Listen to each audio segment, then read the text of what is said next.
19ஆம் நூற்றாண்டின் இறுதி பகுதியில் பிரித்தானிய ஆட்சிக்கால இலங்கையில் வடக்கு பகுதி மக்கள் வடக்கும் தெற்கும் இணைக்கும் ஒரு புகையிரத பாதை அமைக்கப்பட வேண்டும் என்று தொடர்ந்து கோரிக்கை விடுத்தனர்.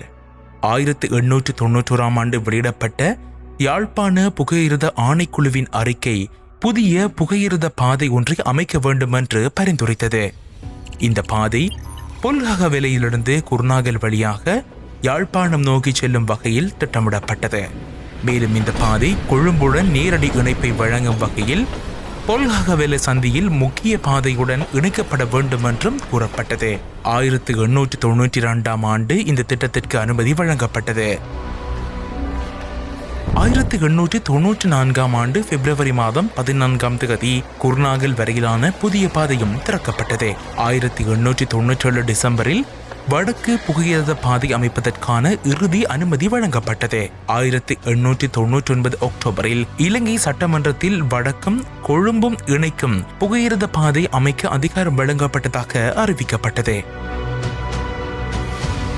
1900 ஆண்டு ஜனவரியில் குருநாகல் முதல் காங்கேசன் துறை வரை புதிய புகையிரத பாதை அமைப்பதற்கான ஒப்பந்தங்கள் கோரப்பட்டன. அதே ஆண்டு ஏப்ரலில் கட்டுமான பணிகளும் ஆரம்பமானது.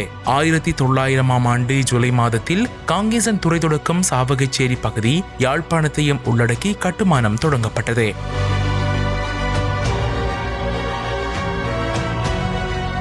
1902ஆம் ஆண்டு மார்ச் 11ஆம் தேதி கவர்னர் சர் ஜே டபிள்யூ ரிட்வே அவர்களினால் இந்த பகுதி அதிகாரப்பூர்வமாக திறக்கப்பட்டது.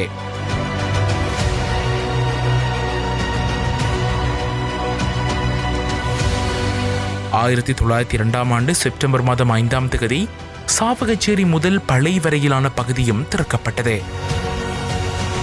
1904 நவம்பர் 1ஆம் தேதி வடக்கு புகையிரத பாதை அனுராதபுரம் வரை திறக்கப்பட்டது. 1905 மார்ச் 11ஆம் தேதி மடவாச்சி வரை பணிகள் முடிக்கப்பட்டன. பின்னர் முழு கட்டுமானமும் நிறைவடைந்தது. 1905 ஆகஸ்ட் 1ஆம் தேதி கொழும்பிலிருந்து வந்த முதல் புகையிரதம் யாழ்ப்பாண புகையிரத நிலையத்தை அடைந்தது.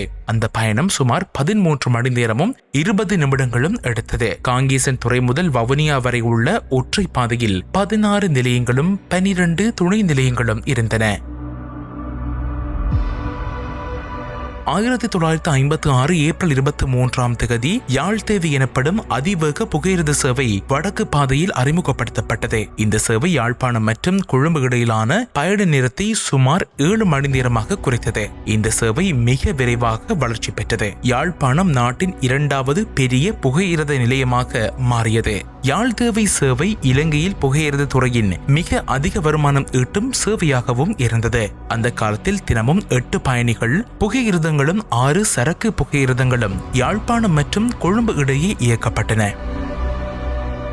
1980களின் ஆரம்பத்தில் தினமும் சுமார் 6000 பேர் வடக்கு புகையிரத பாதையை பயன்படுத்தினர்.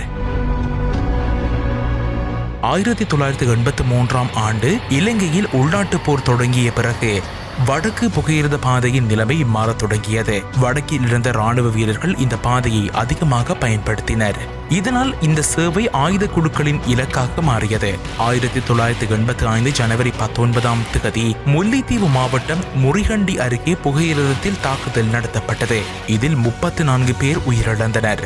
1986ஆம் ஆண்டு மார்ச் 25ஆம் தேதி புளியங்குளம் தொடக்கம் வவுனியா இடையே மீண்டும் தாக்குதல் நடைபெற்றது. 1987ஆம் ஆண்டு இந்திய அமைதிப்படை தண்டவாளங்களை மீண்டும் அமைத்தது. சேவையை மீண்டும் தொடங்கியது. ஆனால் 1990ஆம் ஆண்டு பாதுகாப்பு நிலைமைகள் மோசமடைந்ததால் சேவை மீண்டும் பாதிக்கப்பட்டது. 1990 ஜூன் 13ஆம் தேதி வந்த யாழ்தேவிதான் யாழ்ப்பாணத்திற்குள் வந்த கடைசி புகையிரதமாக மாறியது. 1990 ஆகஸ்ட் 9ஆம் தேதி யாழ்ப்பாண புகையிரத நிலையம் விமான தாக்குதலினால் கடுமையாக சேதமடைந்தது. அதன் பின்னர் முழு வடக்கு பாதையும் அளிக்கப்பட்டது.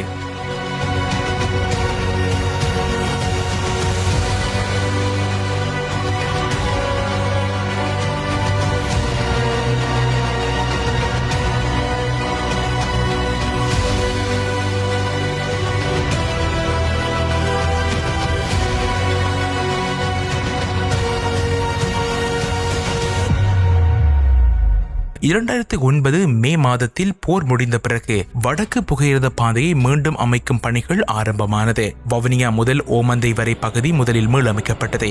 2011 ஆண்டு ஓமந்தை முதல் பளை வரை மற்றும் யாழ்ப்பாணம் வரை மீண்டும் கட்டுமான பணிகள் தொடங்கின. இந்த திட்டத்தை இந்திய அரசின் IRCON நிறுவனம் மேற்கொண்டது. 2013 செப்டம்பர் 14 ஓமந்தை முதல் கிளிநொச்சி வரை சேவை மீண்டும் தொடங்கப்பட்டது. 2014 மார்ச் 4 கிளிநொச்சி முதல் பளை வரை சேவை திறக்கப்பட்டது. இறுதியாக 2014 அக்டோபர் 13 பளை முதல் யாழ்ப்பாணம் வரை சேவை மீண்டும் ஆரம்பமானது.